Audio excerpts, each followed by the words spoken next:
Bonjour. Alors, je suis Dominique Bollé, donc le propriétaire du musée Campanaire Bollé à Saint-Jean-de-Bray, dans le Loiret, à côté d'Orléans.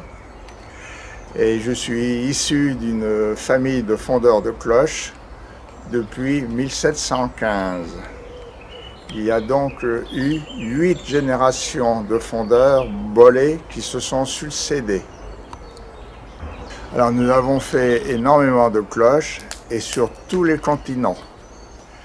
Et principalement le Canada, entre autres, où nous avons fait plus de 530 cloches depuis 1905, où nous avions un représentant à Montréal, rue Marquette, les établissements Cognier, qui je crois n'existent plus à ce jour, mais dont 3 générations de Bollé ont travaillé avec cette famille, qui prenait des cloches en France, parce qu'il y avait beaucoup de construction d'églises au Canada à cette époque, jusqu'après la Grande Guerre mondiale de 1940. Et à partir de 1970, il y a, je crois, une chute de la chrétienté et de beaucoup d'églises qui ont même été démolies, supprimées. Et donc, je ne sais pas, mais j'aimerais aimer savoir où sont passées les cloches. Les cloches qui sont ici, alors ce sont des cloches anciennes, mais dont celle-ci est de 1845. C'est une cloche qui venait d'un monastère qui a été abandonné et dont j'ai récupéré la cloche. Celle-ci, c'est une cloche que j'ai fait moi-même pour installer sur ce genre de portique que vous voyez là, avec la croix et le coq comme au-dessus de la flèche d'un clocher.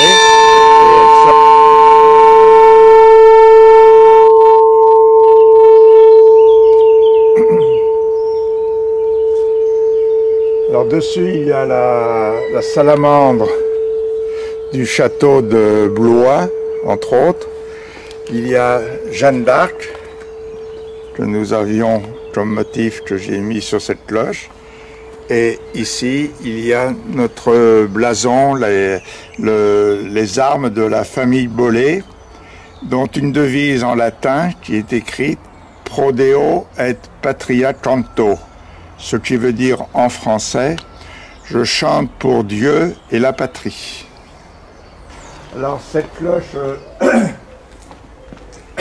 provient d'une abbaye qui est le Bec-et-Loing, dans l'Eure. Une grosse abbaye qui a changé toute sa sonnerie, parce qu'il voulait une sonnerie digne de l'abbaye. Donc il y avait 3 petites cloches de ce style que j'ai pu récupérer. Et nous avons refait une sonnerie complète de cloches, dont la grosse faisait 4300 kilos.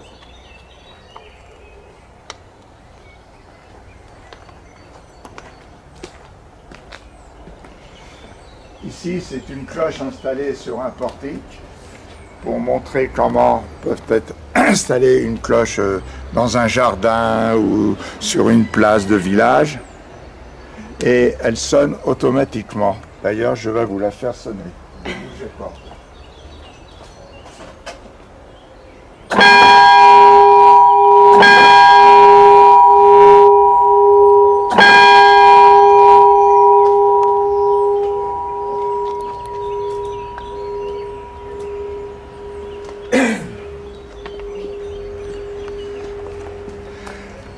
Alors ici, c'est une cloche spéciale parce qu'elle est en acier, elle n'est pas en bronze.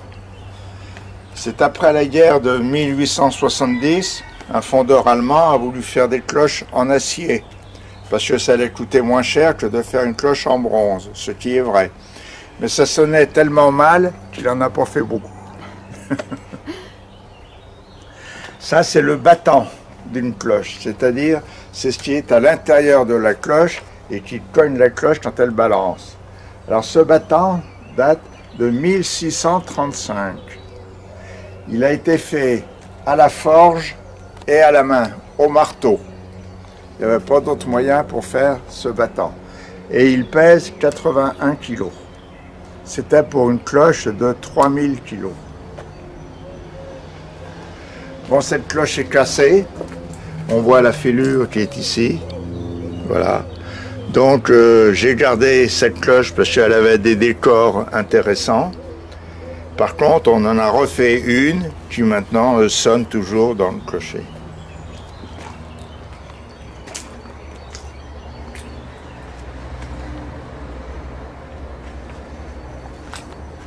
Celle-ci, c'est une cloche qui vient d'un fondeur qui était à Marseille. Il y a déjà quelques années, parce que normalement il doit y avoir la date de marquée sur cette cloche. Hein, si...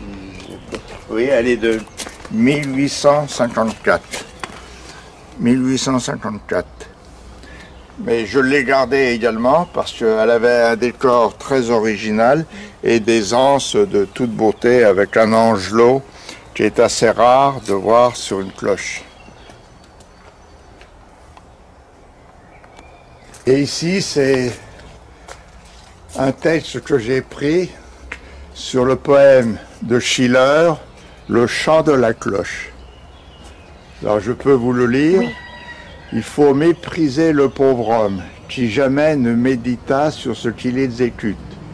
Car enfin, c'est là ce qui honore l'homme, et la raison lui a été donnée pour sentir au-dedans de son cœur ce qu'il crée de sa main. Un poème de 1799. J'ai commencé à construire ce musée en 1989 et il a été inauguré en 1992 parce que j'avais énormément de choses à montrer pour expliquer aux gens qui voulaient savoir comment se faisait une cloche. Et j'ai pu mettre tout en valeur à l'intérieur de ce musée avec tout un tas d'objets, de cloches, d'outils, etc.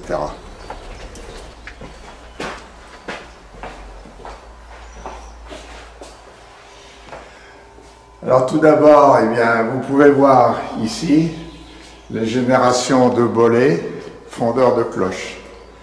Et il en manque 3, c'est-à-dire ces 3 personnes-là, dont on n'a pas de photo parce que la photographie n'existait pas à l'époque. Mon père est ici. Ben oui, il est décédé, oui, oui, oui. Et c'est moi qui suis là.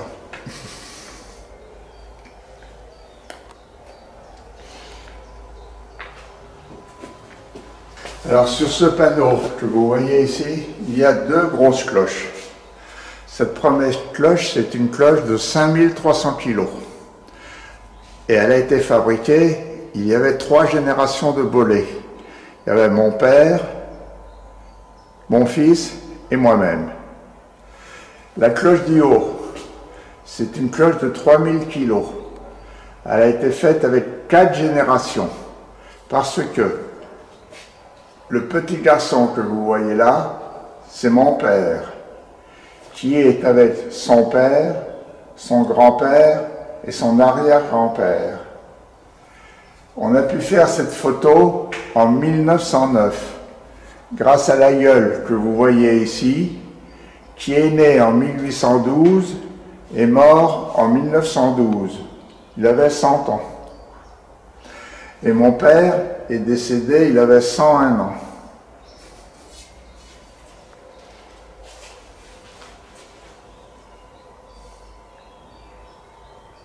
Alors, ces cloches ont été fabriquées où exactement? Ici, à Saint-Jean-de-Bray.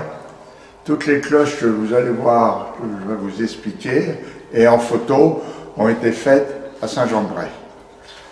Alors, ici, vous avez un autre panneau qui est intéressant. C'est pour vous montrer toutes les cloches que l'on peut faire dans tous les continents avec le langage du pays. Alors le Vietnam, c'est écrit en vietnamien. Ça, c'est une cloche qui est partie au Canada pour une église ukrainienne. Ça, c'est une cloche qui est partie à l'île de la Réunion pour les Chinois de la Réunion. Ça, c'est une cloche qui est partie en Thaïlande. Celle-ci est partie en Éthiopie. Celle-ci est partie en Serbie. avec les écritures serbes. Celle-ci est partie au Japon avec l'écriture japonaise et celle-ci est partie au Liban, écrit en libanais, avec l'emblème du pays qui est le cèdre.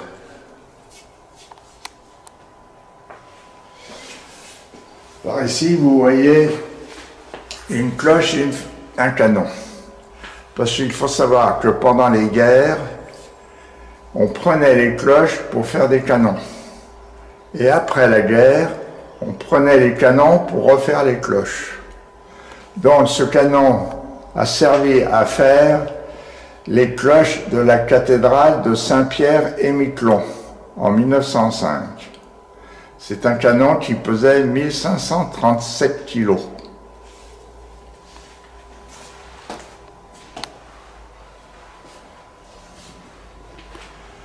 Alors ensuite, vous avez tout l'aspect du musée que vous pouvez voir.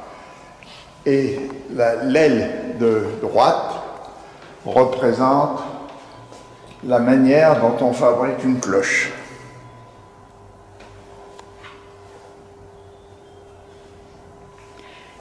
C'est-à-dire, pardon, oui.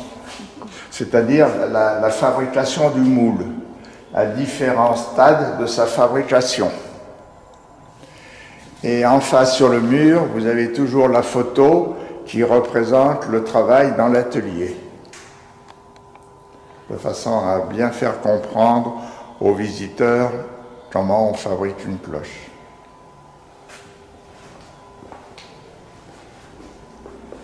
Alors ça prend un an, 2 ans pour... Ça prend beaucoup de temps pour faire une cloche. Oui. Ben, c'est-à-dire, tout dépend de la taille de la cloche. Mettons, pour cette cloche-là, qui est une petite cloche, il faut 3 semaines, un ouvrier, pour faire le moule. Et pour faire une cloche de 4000 kg, il faut presque 3 mois à 4 mois pour faire le moule. Donc ça représente beaucoup de travail et beaucoup de temps, parce que faire un moule de cette taille-là, un ouvrier peut le faire tout seul. Mais une cloche de 4000 kg, il faut être 2 employés pour faire le moule.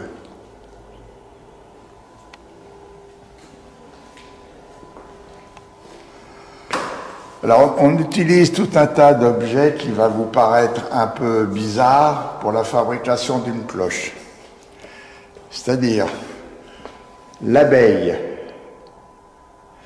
elle donne la cire pour faire les ornements et les inscriptions. C'est fait en cire d'abeille. Le mouton donne le suif. Alors le suif, c'est de la graisse, c'est tout ce que vous voyez de blanc sur le moule. Ensuite, l'oie donne sa plume pour tapoter la terre sur le moule. Le veau, ça donne un poil pour armer la terre. Et la vache donne sa peau pour accrocher le battant qui va balancer à l'intérieur de la cloche. C'est donc du cuir.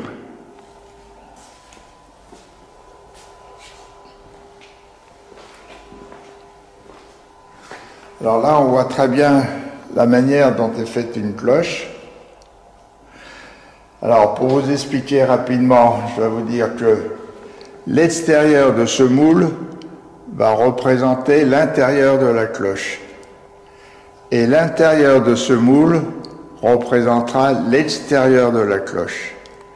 Et quand on remet ce moule sur celui-ci, il y a un vide entre les deux, parce qu'on aura enlevé celui-ci, et le métal va couler ici. Et ce sera la cloche.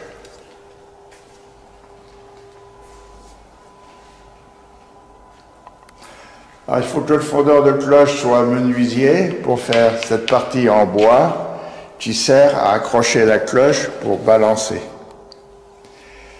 Il faut connaître la musique pour faire les accords et savoir accorder la cloche. Alors pour cela, il faut faire 3 mois de cours de conservatoire de musique pour apprendre la théorie musicale.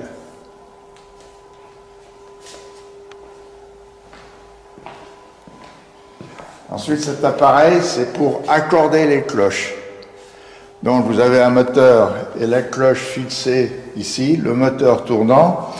Il y a un outil qui enlèvera le métal à l'intérieur de la cloche. Le métal étant parti, on va pouvoir ajuster et avoir la note exacte de la cloche. Et pour voir si la cloche est juste, alors je vais vous montrer.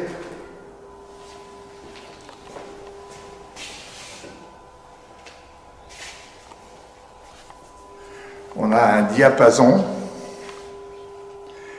qui est gradué de vibration en vibration. Et sur ce diapason, j'ai 4 notes différentes. Et on fait vibrer le diapason que l'on met au contact de la cloche.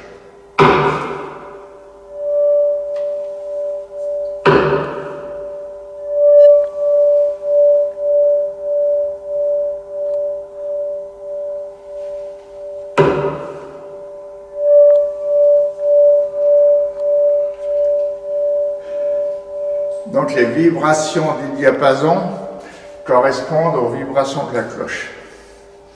Voilà. Et le livre? Ça, c'est un gros livre de messe que j'ai voulu installer ici, que j'ai pu récupérer dans une église, pour montrer que toujours une cloche est baptisée dans l'église. Voilà.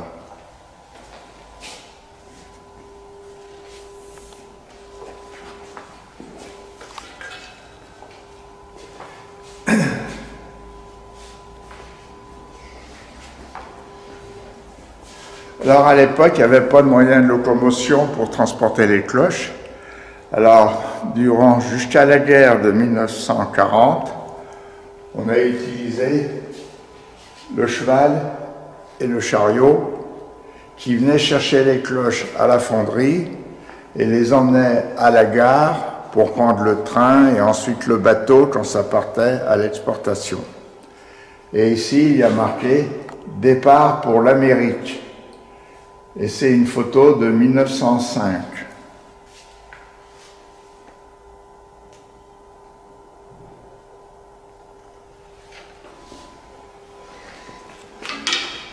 Ça, ce sont des petites cloches de carillon et qui ont un son très aigu.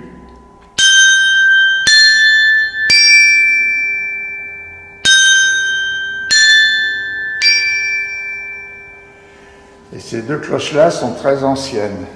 Celle-ci est de 1639 et celle-ci est du XIVe siècle. Et elle sonne très bien.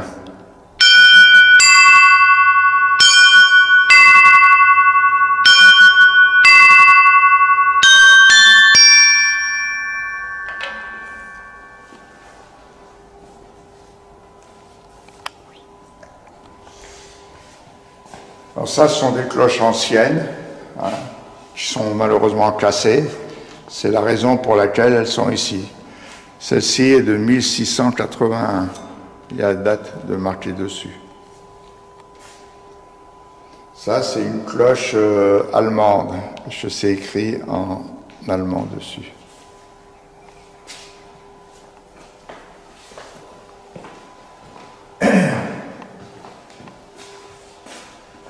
Alors ça, c'est une cloche pour les bateaux.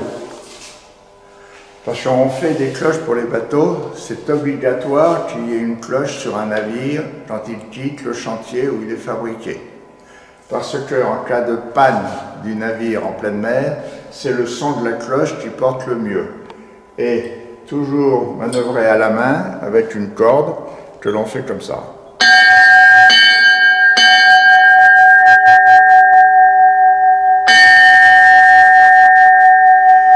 Alors dessus, il y a toujours gravé la date de fabrication du navire et le nom du navire.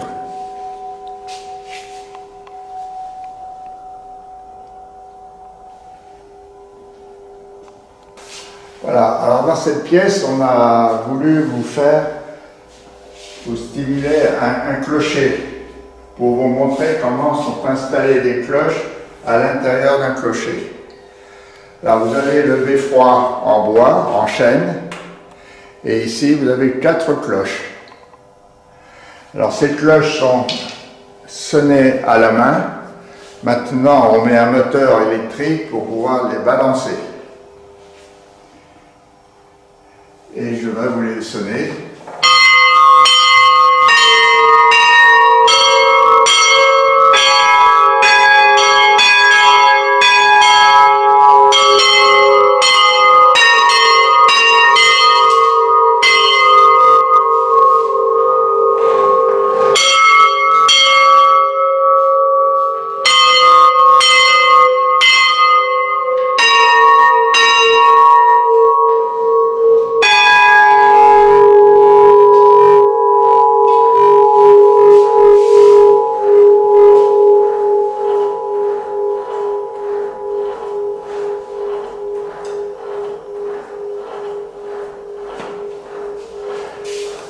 Alors ici, vous avez une vieille horloge, parce qu'il faut savoir que les cloches sonnent les heures dans les clochers, donc il faut une horloge. Alors celle-ci est très ancienne, elle est du XVIIe siècle, elle a été faite à la forge et à la main, parce qu'il n'y a aucune vis de fixation. Tout est monté à clavette. Voyez-vous, des clavettes. Parce que ce qu'on appelle les vis et le filetage n'existaient pas à l'époque. Après, ça a été électromécanique, comme ces mouvements d'horloge là. Et maintenant, c'est électronique, comme ça.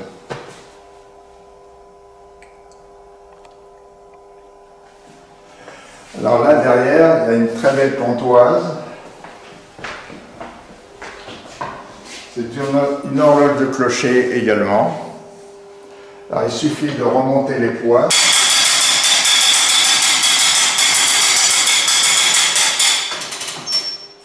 Et on fait manœuvrer le balancier et l'horloge marche.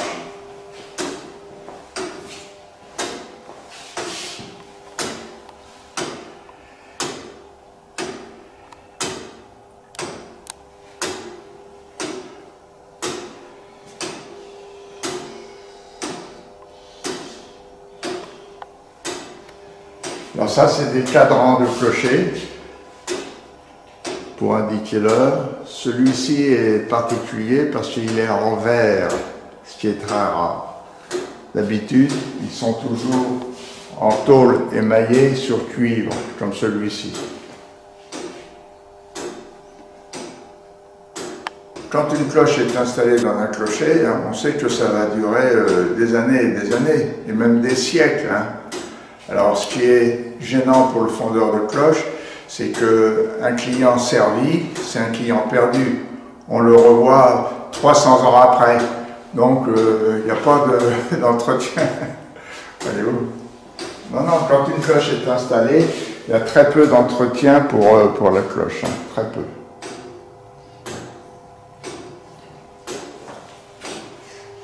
Si vous voyez une grosse cloche tout en haut, c'est la plus grosse cloche du monde. Elle est à Moscou, sur la place du Kremlin. Elle est cassée et cette cloche pèse 200 tonnes, 200 000 kilos. Elle a été faite au temps des tsars dans les années 1750.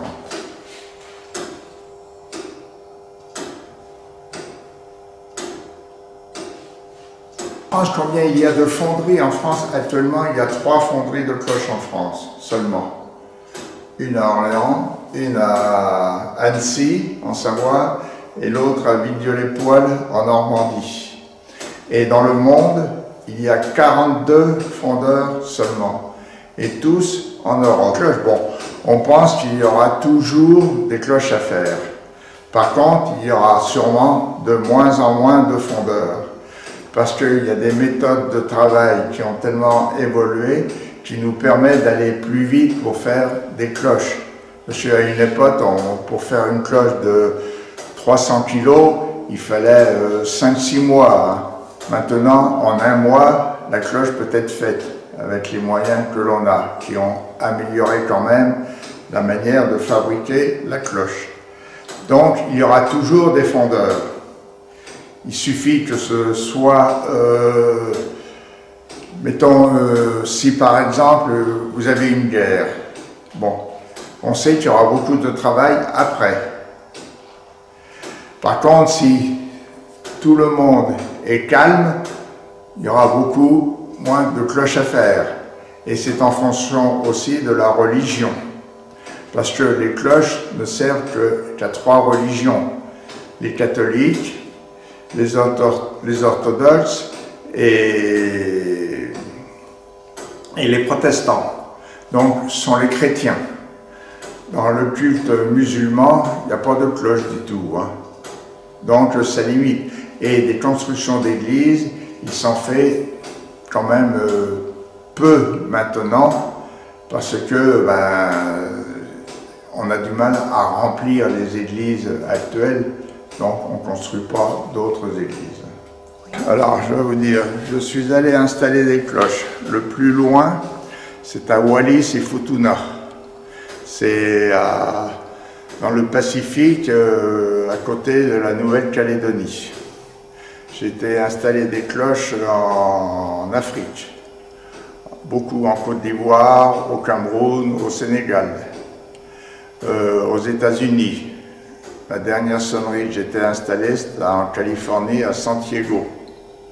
Une grosse église dont la grosse cloche faisait 1800 kilos. J'étais installé des cloches également à Prague. Et si j'ai ensuite pas toujours installé les cloches que j'envoyais, parce qu'il y a des personnes qui pouvaient les installer eux-mêmes.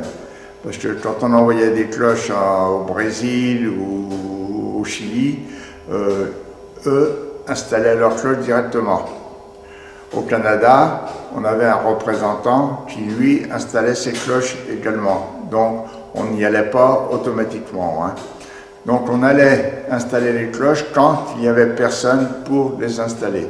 En Éthiopie, j'y suis allé plusieurs fois aussi, c'était pour installer des cloches parce qu'ils ne savaient pas comment faire.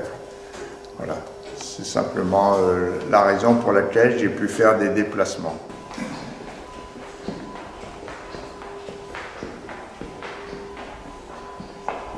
Alors ici, je vais vous expliquer quand même, c'est une cloche intéressante.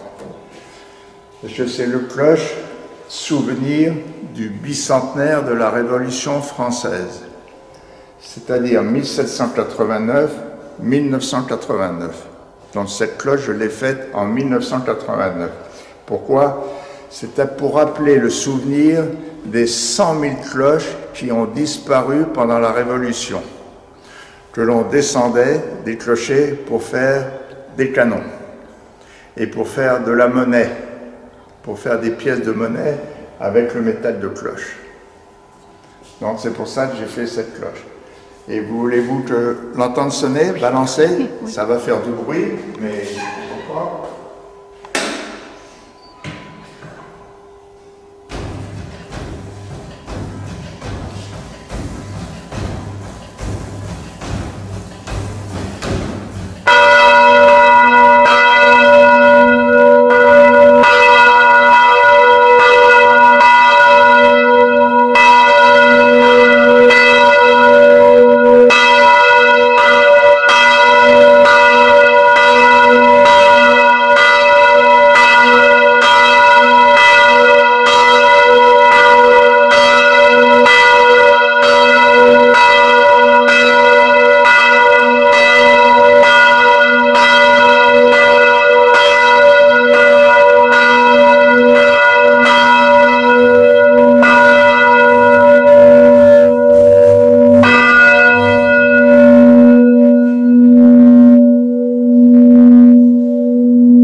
Alors, ces trois petites cloches qui datent de 1709, ce sont les trois cloches qui étaient sur la chapelle au château de Versailles.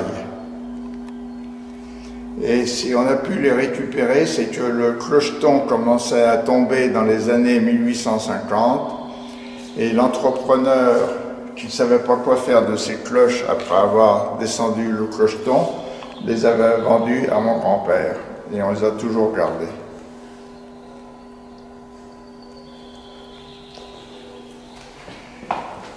Ici, vous voyez les 7 cloches que j'ai fait pour la basilique Notre-Dame de la Paix à Yamoussoukro en Côte d'Ivoire.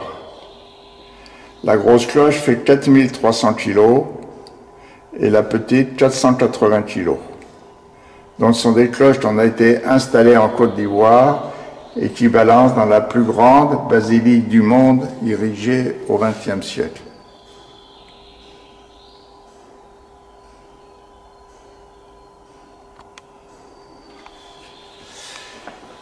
Ici, la cloche que vous voyez au-dessus, c'est la cloche de l'ossuaire à Douaumont.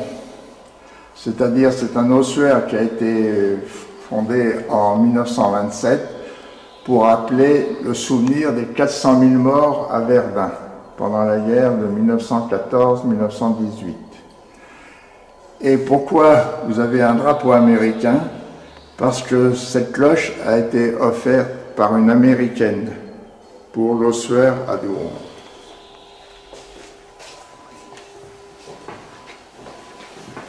Alors ici, c'est tout un tas de collections de petites cloches qui proviennent de tous les pays et faites en toutes matières différentes. Aussi bien en tissu, en bronze, en porcelaine, en verre, en cuivre, tout.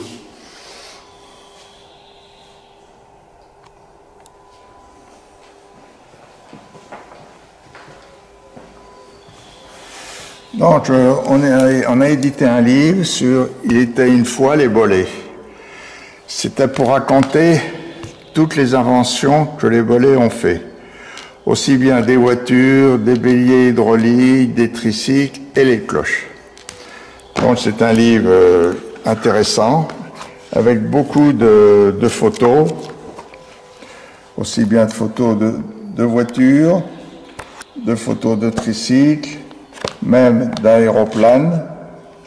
Tout ça sont des inventions bolets et au début vous avez la fabrication des cloches. Ça c'est un carillon qui a été installé. Ça c'est un beffroi pour montrer comment sont installées les cloches. Ça c'est autre chose. Alors là vous avez, voilà, encore une cloche installée ici. Voilà. Donc ça, c'est la fonderie de cloche ici. Ça, c'est la manière dont on fabrique une cloche. Hein. Ça, c'est la coulée du métal pour faire une cloche. Voilà. Alors, tout ce livre retrace l'histoire de la famille Bollé. Ça, c'est un bulletin que j'ai fait.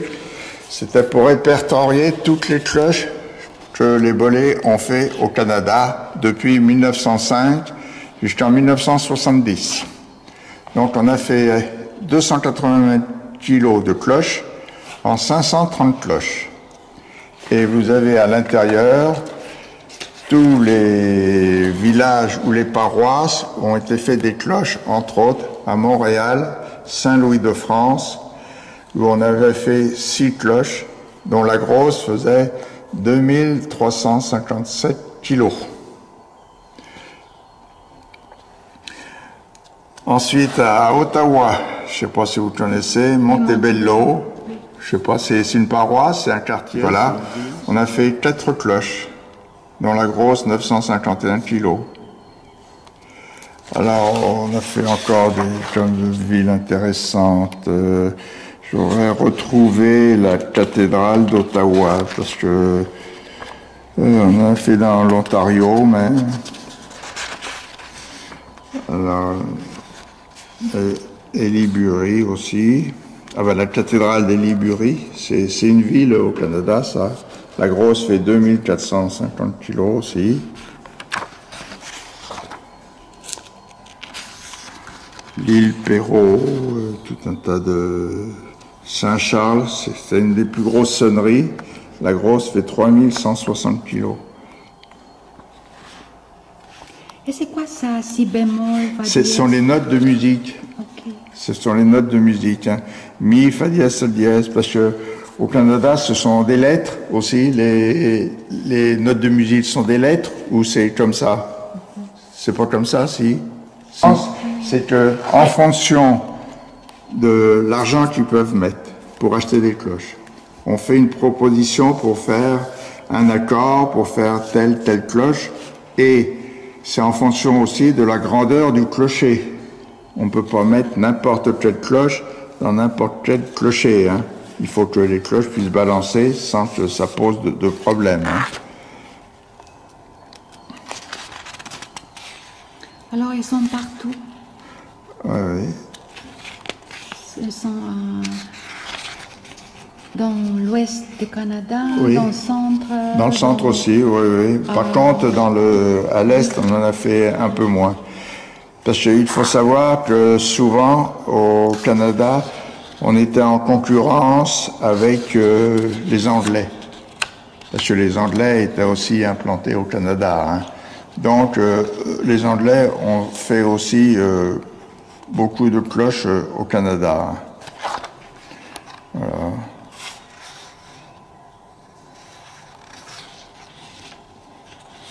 À Chicoutimi, je sais pas si vous connaissez. Oui, Chicoutimi. Là, on fait dans l'Alberta, là, et où? Oui. Edmonton.